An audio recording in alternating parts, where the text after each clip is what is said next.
Nervous. I don't know why. I honestly don't know why. I am, like, this is my first time doing this, but we're going to get into it. So, let's turn in our Bibles to Philippians chapter 3, verses 7 and 8. And Malcolm, I would like for you to read for me. Philippians chapter 3, verses 7 and 8. Sure, one second.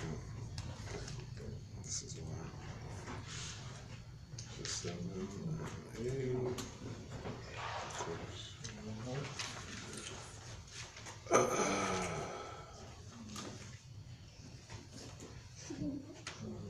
Okay. Ready?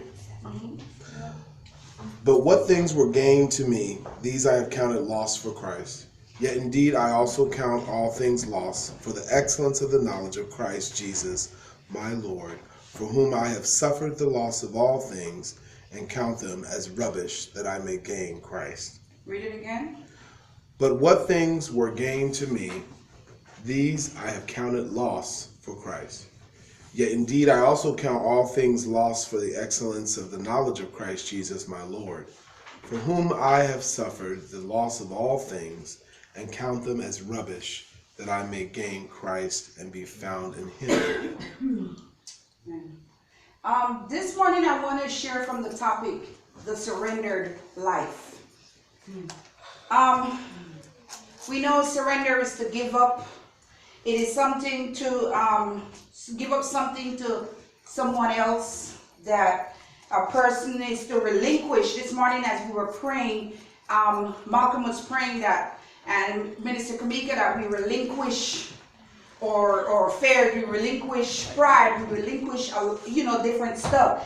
And it's to relinquish something granted to you, your possession, the power that you hold, not the power that God holds, the power that you hold, your goals. It's to relinquish your life. That is what actually surrendered means. So I was thinking about what are some of the things that we need to give up. And as we are in the whole first quarter of the word G, which means to give up, I was thinking that many of us need to actually surrender our lives to Christ. On Wednesday, we talked about surrendering or giving up our heart. We need to surrender our lives. So in Philippians chapter 3 and verse 7, it says, but whatever things we're to gain or whatever, it actually says all such former things, everything. But it started off by saying but. But actually shows that it's a before, there is an after picture. There is something that's taking place. So it said, but whatever things. So all such former things that was profit to me, I counted as loss. Whatever was in the past, once I had Christ, once I gave my life to Christ, I count that as a loss. It has no attachment to me. I lost all the possessions. I lost everything because it was not in Christ. And then he goes on to say, he saw all his acts of selfishness. Paul was talking about how selfish he was. In this, he saw the things that he was holding on to. They were selfish acts. And he had to put it that he had to depend on Christ. So we look on in verse 8, Paul said, I count everything. Means everything, mean all his possession, whatever things he had, everything. Not just some of the things. Some of us, we count the cost. We count some things. We put some things on the hold. We put this in the forefront. I want to deal with this. I don't want to deal with this. Paul actually counted all things. And then he said gain. It's meant to convey the idea of the win or of a profit. That's to gain something.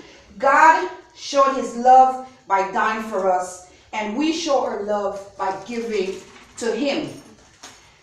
So we have been hearing so much about giving up our lives in the year to reach, to obey, to witness as we grow. But, the word but, for some of us, we might still be asking the question right now, what does it look like to give up? What does it feel like to give up? What it actually means to give up? Because all of us might not be on the same page. All of us might be hearing the word give up. All of us might be preaching the word, give up. All of us might be teaching the word, give up. But for those of us that are hearing the word, it might not be deposited in a way where we still don't understand what it means to give up. Because we're still battling with our fears. We're still battling with depression. We're still battling with pride. So even though for a whole month we've been hearing Wednesdays, we've been hearing Saturdays about the word giving up, we're still not giving up everything, because for some of us, we don't understand what it looks like. For some of us, we don't even know how to give up. So the surrendered life is an act of giving back to Jesus the life that he had granted us as children of God in order for us to fully surrender and give up. God gave us a life, and he expects us to give it back to him. If we do not give back our lives to Christ, then we don't know what it is. We have not given up anything, because we're still holding on to stuff. And God actually asks us to give up our lives to him. The same way he gave up his life back to his Father, that's the way we need to give up our lives. Yeah. We really need to realize that we have to relinquish our controls. We have to relinquish our rights. We have to relinquish our powers, because we still hold on to the power that we think we possess. We still hold on to the things that are ours. Oh, I'm not giving this up because this is mine. I had this from the time I was a child. So we still holding on to all these stuff. We still know we were holding on to our own direction, because that's the path that I've been taking all this life. I will continue to walk on that path. We're still holding on to the things the way we talk. Oh, this is the way I talk. Right. I'm not going to change it. My mama taught me how to talk like this, and she raised me up this way. I'm not giving that up. We're still holding on to that. We're still holding on to the things that we do, because this is the way I was taught. My mama said, do it this way. We as children of God, we need to relinquish all these things in order to gain Christ. It's hard for some of us to actually give up our lives to God. And I'm not even joking about it. We're sitting week after week in these chairs, and we're saying, I'll give it up to God. But it's hard for some of us. It's hard to give our lives over to his hand in order for us to be molded the way he wants us to. We struggle. And until we get to a point where we actually say from our mouth that we're struggling to give up, we will never get to the point to actually give up. Jesus himself lived a surrender life. In John chapter 6 and verse 38, he said, I came down from heaven not to do mine own will, but the will of him that sent me. So if Jesus did live the surrendered life, why can't we do it? We have become hoarders of the things in our lives. We are holding on just to show that y'all look at hoarders. Oh, because it's on sale, I buy 25 of them when I only needed 1 or 2. We are hoarders of the things in our lives. So it's hard for us, because we have hoarded all these things, to actually give up and surrender. We refuse to give up some of the stuff to grow and please God. We refuse, because it's what makes us feel comfortable. It's what we like. This is how I've been doing it. So we refuse to give it up. In John chapter 8 verses 28 and 29, Jesus said, for I do always these things that pleases God. Are we pleasing God with the things that we are holding? Are we pleasing God with the things that we're saying? Are we pleasing God with the things that we're doing? Because of us living in the flesh, it's hard for us at times. But we have to remember that Jesus actually came on this earth, and he lived as a man. And he surrendered his life to the Father. Jesus was fully surrendered to the Father. So if he was here in the form of a man, why can't we fully surrender our lives to him? We might say Jesus was God in flesh, but his life was given up even before he was born. So if his life was given up before he was born, and he stood on the cross, and I listened to the message when Minister Kamika talked about the cross. He stood on the cross and he gave his life. That was fully surrendering. So many of us can't even surrender when we are told to change our thoughts, or we're told to change our language, or we're told that we need to get rid of stuff out of our life. Some of us don't even want to fully surrender to that. When we have a Father who we claim that we love actually stood on the cross and surrendered his life for us. Let's go on.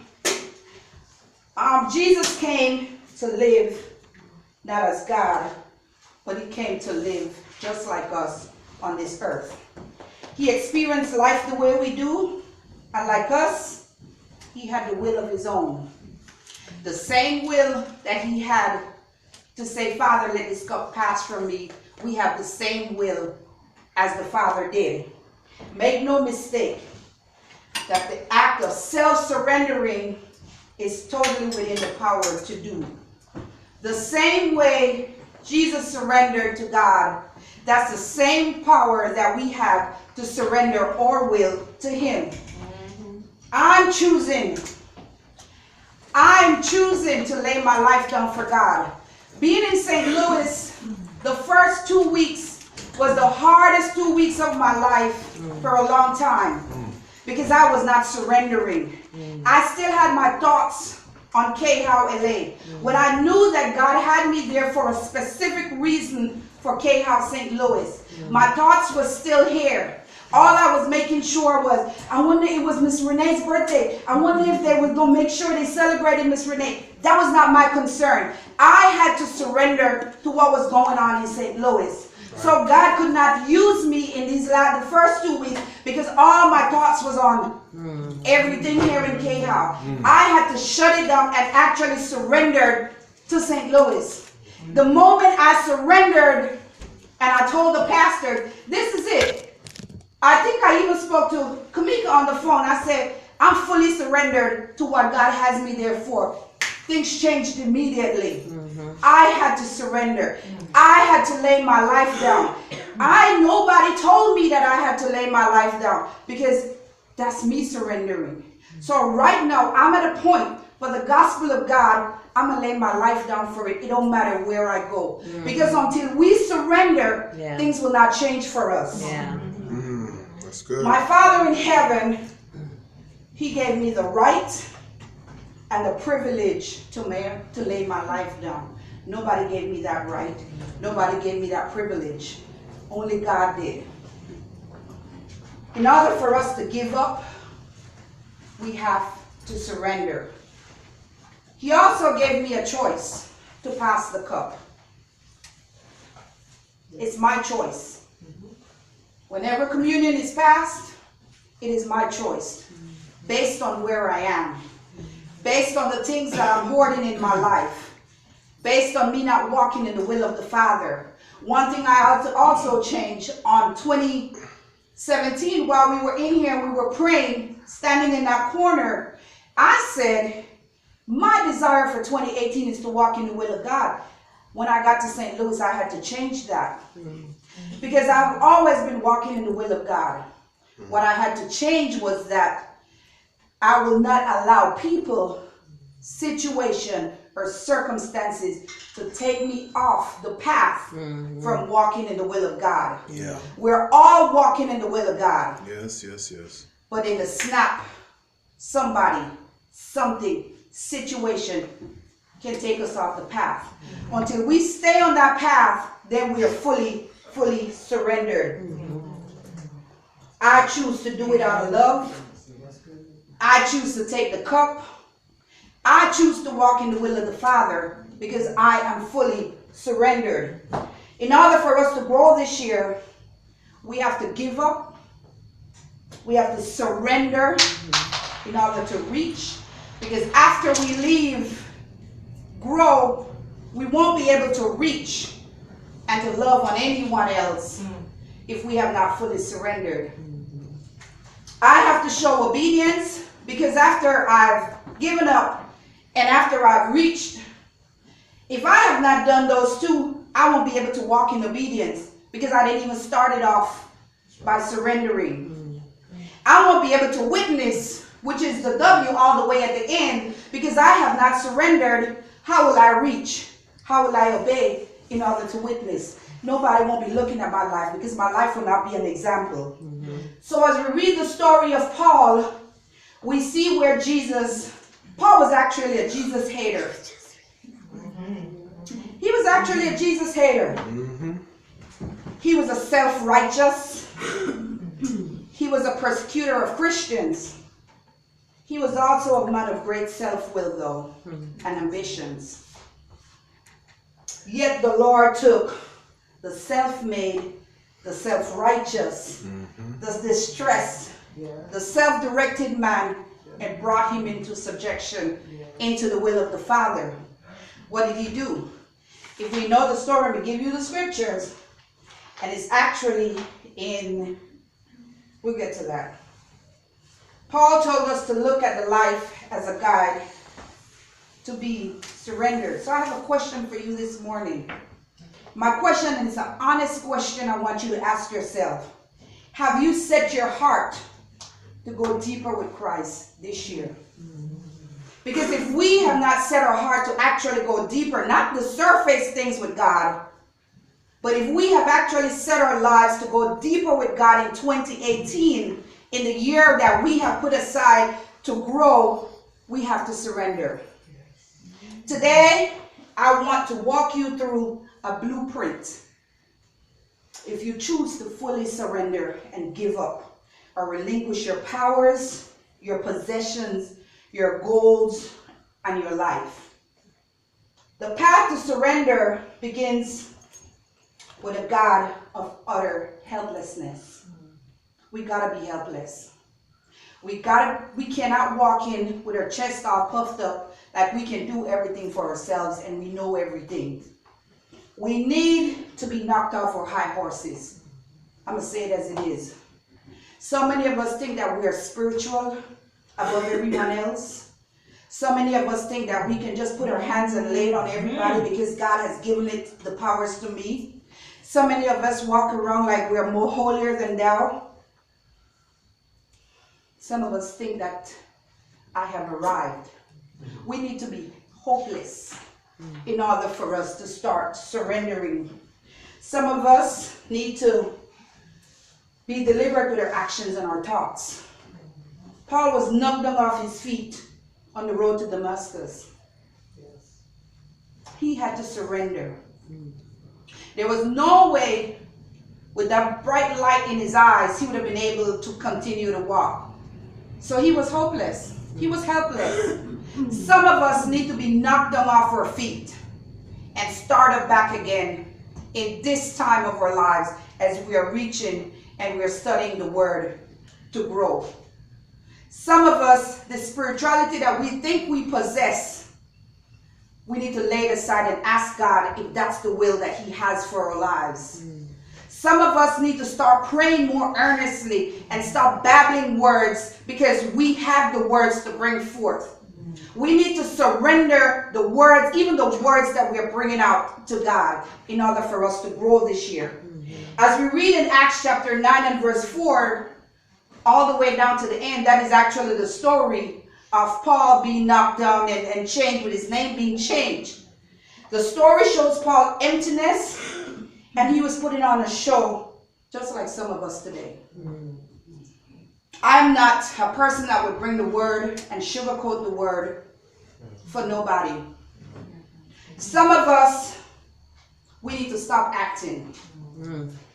Paul had to come face to face with a fully surrendered God, with a fully surrendered man, because Stephen was a fully surrendered person to God. He was miserable, but God worked through him. We need to be empty and helpless in order to fully give up and surrender. God cannot use somebody that is full and puffed up. He wants us to be empty. The second blueprint that I have is that the path to surrender or giving up lead to much suffering. We cannot be comfortable sitting in these seats every week. We have to go through suffering. Paul was pronounced a faithful ministry, but he had to endure great suffering to fulfill it. We cannot expect to walk in these doors, and because prayers are being going forth 9:30 every Saturday morning, and a word has been brought by a minister or a word has been brought by a teacher, and we cannot expect that we're going to walk out of here when we're fully surrendered to God, and we will not face trials and tribulations. Some of the suffering that we will include has to do with physical agony. As a child of God and somebody that is fully committed and surrendered to God, you will be tired. There was many times when I would be sitting in that corner and I would be tired. But because of the love that I had for God, I had to push on. Some of us would be suffering from mental anguish. Some of us would be emotionally distressed. Some of us would be in spiritual pain. But these are things that we have to endure in order to get to the prize. Paul suffered a thorn in the flesh, and we all read that about Paul. He had shipwrecks. He was stoned. He was bruised, but he held on. At times we feel lost, confused, unable to hear from God. But if we put ourselves in a posture of being fully surrendered, everything will come to pass. God will not use you. He will not minister through you. You will not be in a position where you will hear from God because you're not fully surrendered to Him. There is blockage. We're hoarding on to stuff. There's so many things that is blocking the communication between you and God. How do you expect God to hear your prayers? How do you expect God to deal with your spiritual anger and the spiritual stuff that you're going through when you have not fully surrendered? There's somebody sitting next to you that might be fully surrendered so they can hear from God. And you keep pushing. Why am I not hearing from God? And Ma is hearing from God because Ma might have been fully surrendered. I'm not saying that being a child of God, we might go through all these things. That might not be the case. But we got to line up ourselves in the will of the Father so that when these situations come, because we are guarded, we know how to handle and pray it off. He suffered a thorn in the flesh, as I said at times. But that didn't stop him from walking in the will of the Father. All these may not be experienced by some of us, but we got to be ready that when it happens, we know what to do. We might have to get away on our feet. We might have to get in a corner. We might have to cry out to God between you and yourself. It don't have to be something corporate. These are things that when we walk and we receive a word, God knows how serious we take that word when we actually go in a quiet place and surrender. For me, I realized when I fully surrender, I felt like I suffered more than others. I felt like I was the only one going through. But you know what? My greatest ministry of comfort came out of those sufferings that I was going through. There was times when I would cry because why am I the only one suffering? Why am I the only one feeling loss and pain? Why am I the only one hurting? But when I came over on the other side, it was always comfort and it was always joy. But we never know. Jeremiah 29:11 says, "For I know the plan." We don't know the plan that God has for us. But if we're not walking on the path in His will, we would never know.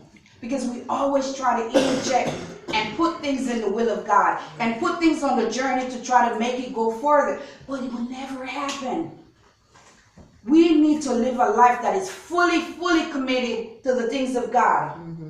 The third blueprint that I had is that the path of surrender leads to a single ambition. Paul had no idea ambition or a driving force that he had for his life. But in Philippians 3:8, it says that I may win Christ. That was the only prize that he was looking for. He actually wanted to win Christ. We all need to want to win and let the message work in our souls before we preach it to others.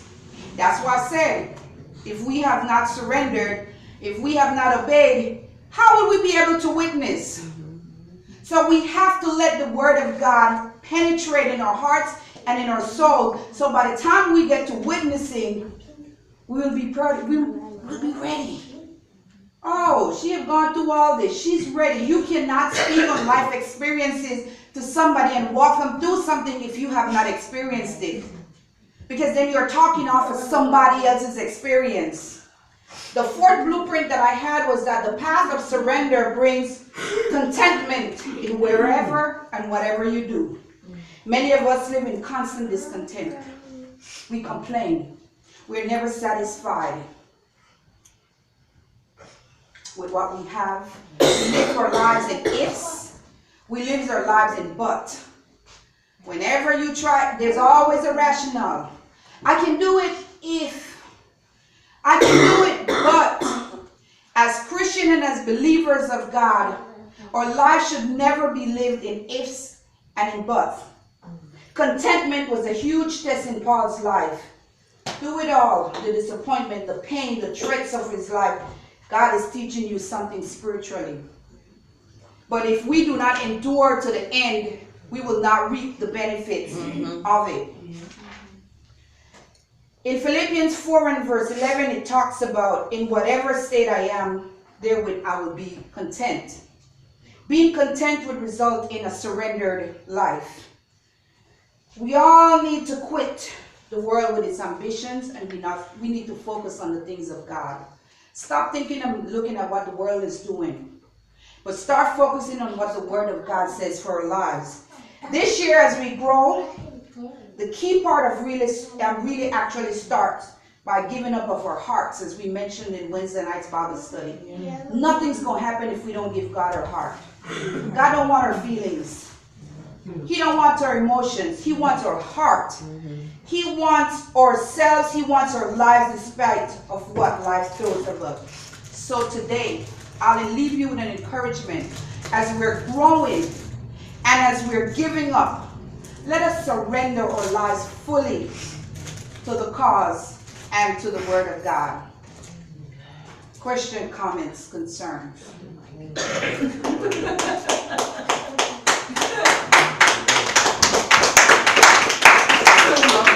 So did you hear Shayna? It was a struggle. Did you hear Shayna? But I had to. When you finished, Shayna said, drop the mic. No, like this was real, because it's like the surrendering process is real and it's painful. It's not easy, and it's like a breaking upon breaking upon breaking. Just when you thought you was good, it's another breaking. But it's all to His glory. And some people do shy away from that. Some people don't want to go through that. Some people, like, the worst heartache the worst heartache I've ever experienced in my life was not for me. It was for somebody that I met a few years, where my friend was like, hey, somebody's in a situation, and it literally mirrors yours, so I just gave her your number. I didn't even ask you. And then me and this girl connected spiritually in a way, so now she's like, okay, I need you to hold me accountable with this, because it's like a darkness trying to attack, a bitterness trying to attach itself to her. But because I went through that dark place for 4 years, I know exactly what she's going through. And God is using me to speak into her life. But I'm just like, and it's just like, you're right. We think, why me? Why me? Why not you? Yeah. If you're trying to be used, why not you? That's my 2 cents. I'm getting off my soapbox.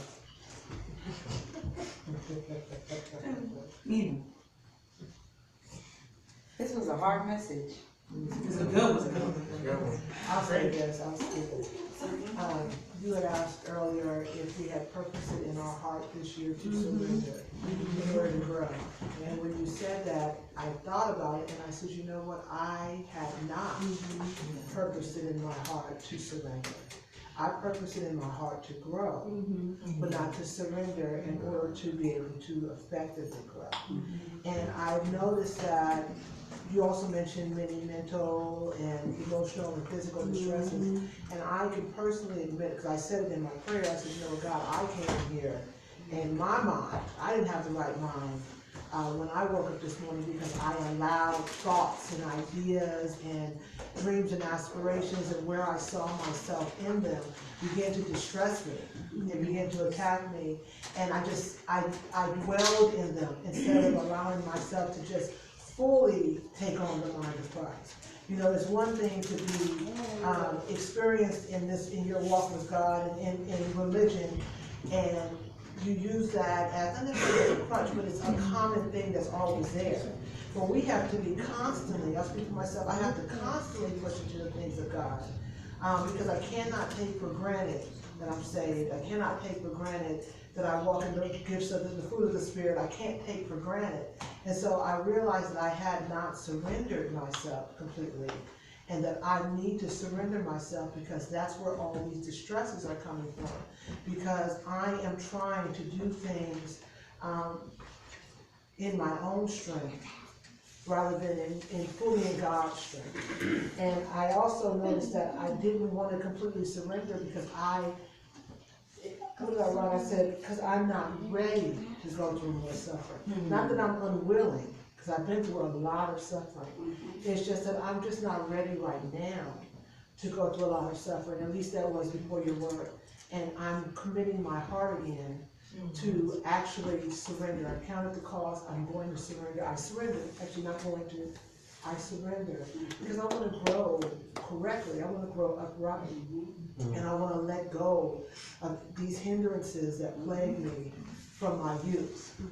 You know, that a lot of people don't see, but that I know are there. So thank you. Amen. Lisa said it really well. I can relate to a lot of just what she's saying. I think that one of the hardest things for me is that I truly believe in my heart. It feels as if it's the truth when I say, Lord, I want to be used by you. It's earnest, it's genuine, it's passionate. But then I put these stipulations on the usage. Well, no, you can't use me in that way. And it's not because I'm unwilling. It's just because, well, I'm not going to fit in there yet, Lord, because I haven't trimmed that knob of flesh down. That's my burden, my pain, my abscess that's full of this that I'm so afraid to burst. And that's too bad, because I'm just hindering then His ability to use me in such ways, and really just kind of just shape me the way that I'm supposed to be, so that I'm the kind of tool that can fit into any situation that He purposes me to. Another thing that I started examining, or just really seeing about myself, is that something that I don't admire in people who are very dear to my heart is that in my family, we allow our pain to define us. I've been through this, so this is who I am. And without that pain, I wouldn't be this person. And so that means that I'm wearing my pain and my tribulations, whether I announce them or not. I'm wearing them. I'm wearing them instead of wearing the armor of God. I'm saying that yes, I'm blessed, and yes, I have all of these great things, and yes, I have His favor, but the reason why is because, look at this, these are my wounds, these are my scars. And I've got to surrender that as well.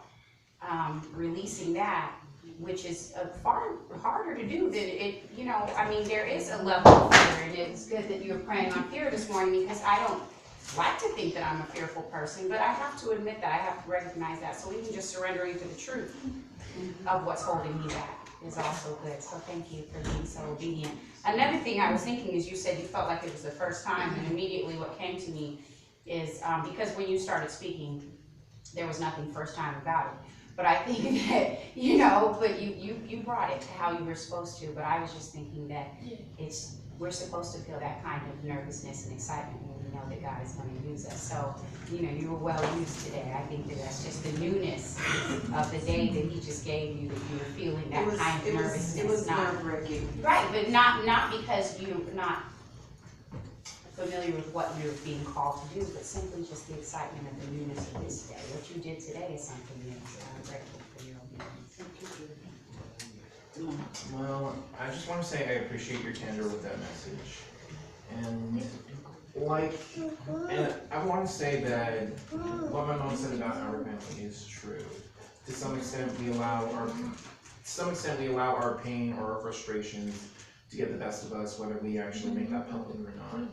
And I think for me, I do try to be as earnest as possible when it comes to how I feel about God and my relationship with Him, as well as my goals as well as my goals for my future and all. But I feel like one thing that has always been an issue for me is that I've let my ego, my ambitions get the best of me.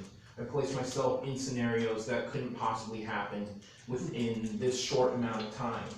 I keep setting the bar for myself way too high.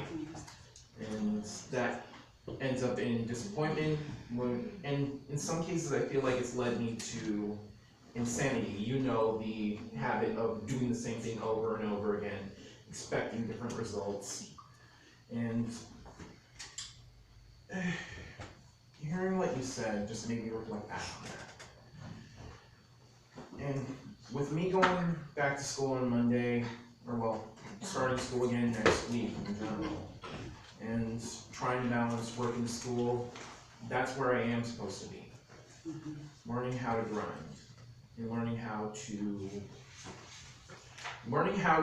make my goals and what God plans for me a reality through patience and determination, genuine determination.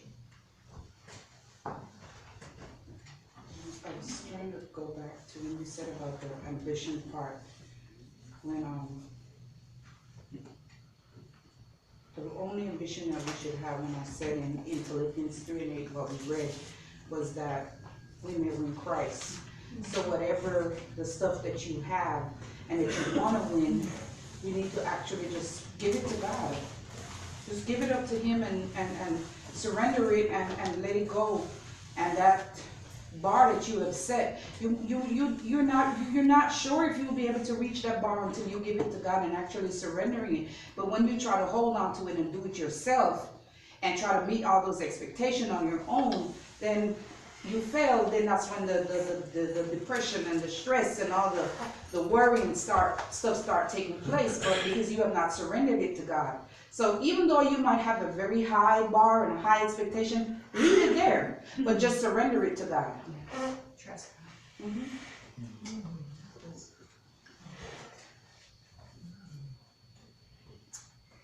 Kind of makes me think of that fall and that trust exercise, where like you close your eyes and you fall back.